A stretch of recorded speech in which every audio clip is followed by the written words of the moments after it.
and public transport networks. On October 31st, the mayor of Kiev said that 80% of the population were without running water because Kiev will be struggling with keeping the lights on. Russian forces continue to attack the power grid in western and central Ukraine. At the same time, it seems like the momentum is on the Ukrainian side of the Kherson region. But winter will slow down any advances and will give both parties time to reorganize. Moscow will have the time to introduce the new mobilized recruits into the army and stage new attacks in spring. On the other hand, Ukraine wants to liberate Kherson City and anything west of the Dnieper River to have a strong defensive position. Now here are some very interesting news. The Russian army seems to import Iranian weapon systems to use them in Ukraine. From Iranian drones to missile systems, weapons straight to Iran seems to be at the same time, the regime in Iran is struggling with protests. Why is Russia using Iranian drones in Ukraine? Iran is under heavy sanctions for decades now, and is also not known to be a cutting-edge weapon manufacturer. The Russian military complex seems to be completely broken. But before the invasion, no one would have thought that Russia needs to rely on Iranian drones to fight a war in front of its doorstep against a small military like the Ukrainian. And the Iranians don't give away the drones for free. Although Russia was an Iranian ally for years, the regime in Tehran is using the situation to get access to technology that it couldn't secure in different conditions.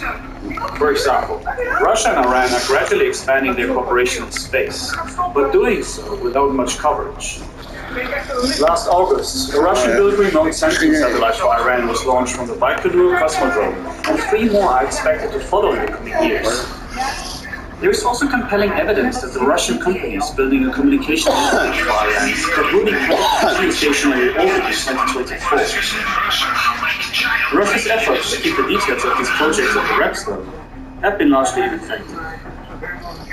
Now, as I'm writing this video, the Saudi government has reportedly shared intelligence with the Biden administration that there are preparations underway for an imminent Iranian attack against their country. If this is true, we could head into a very dangerous situation. If both Saudi Arabia and Iran get dragged into a conflict, 3 major oil producers would be at war. In this case, the global economy would tank, and power outages would occur worldwide. Ukraine. ICBM launches on the Korean Peninsula, protests in Iran, and a possible escalation between Iran and Saudi Arabia. Also, the fallout of Russia's invasion of the energy market. And why this is all just a pre-stage for some bigger conflict. It will be clear for everyone that we are at the beginning of a turning point in history. The world will change. Don't fall for the normalcy bias. We are World War III. It's just different to Dark New World. Crisis everywhere. It's getting crowded in the headlines at the moment. 8 months after the start of the Russian invasion in Ukraine, other conflicts are flaring up. Some are new, some are decades old, but all of them are dangerous. People might think that falling at the beginning of World War III is overdramatic, but just because we never believed that we could see such a scenario ourselves. Resource depletion, the energy crisis, failing markets, and the looming dread of nuclear war is keeping us all awake at night. Let's talk about the conflict spots and answer the question, are they part of something bigger? The war in Ukraine is still the biggest threat to all of us right now. A Moscow-installed official in the Kherson region has indicated Russian troops might pull back from the west bank of the Dnieper River.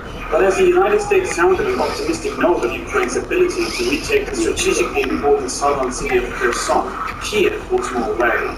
This area includes Kherson City, the capital of the region of the same name, and the only major Ukrainian city captured in attack as Russia invaded the country 8 months ago. It also includes one side across the Dnieper, which controls the water supply of irrigated Crimea. Ukraine is Russia's scheme to make the energy in 2014. Currently, the Russian military are creating pressure on the Ukrainian public for mass drone attacks to make safety supply to major cities. This is creating shortages of gas and electricity, as well as putting pressure on electrically powered public transport networks. On October 31st, the mayor of Kiev said that 80% of the population were without running water because a pumping station had been blocked. Kiev and Kharkiv has reduced the number of electricity-dependent metro services to petrol and diesel equivalents to reduce the pressure on the grid. With the winter coming, Kiev will be struggling with keeping the lights on. Russian forces continue to attack the power grid in western and central Ukraine.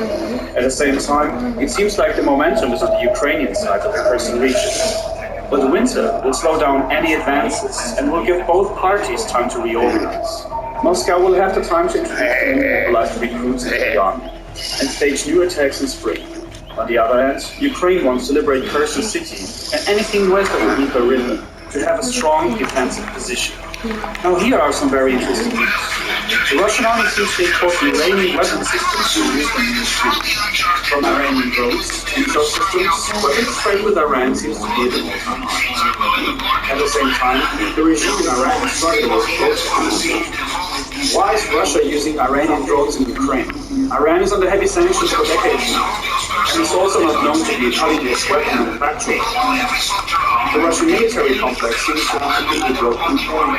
But before the invasion, no one would have thought that Russia needs to rely on Iranian drones to fight a war in front of its doorstep against a small military like the Ukrainians.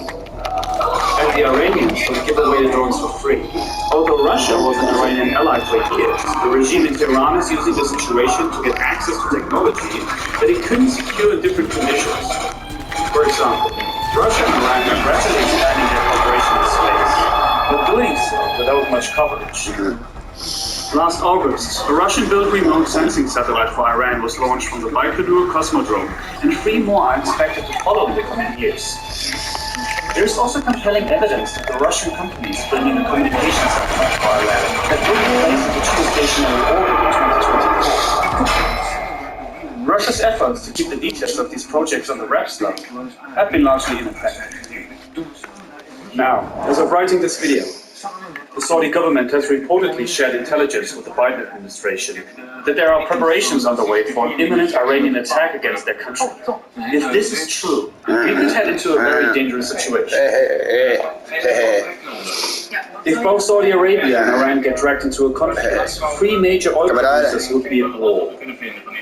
In this case, the global economy would tank, and power outages.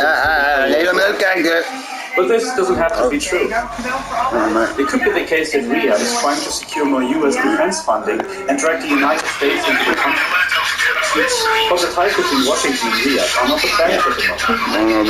Earlier this year, the OPEC countries are trying to have production rates this angered Washington. The relationship to the kingdom. As